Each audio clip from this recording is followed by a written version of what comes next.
When I started smoking, that was time you was experimenting. The first time I started was I saw guys took out the pop, uh, the lolly. They took out took, throw it in, and they smoking took out of this lolly. And I was, what? You want to smoke? I said, yeah, try. I smoked.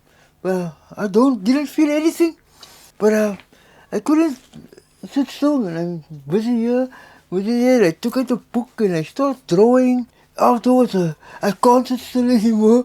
I'm busy with the cupboard, fixing the cupboard. I want to fix everything. Anything is broke. And I don't understand, hey, what am I? That day, it was like, I could I can fix the whole place.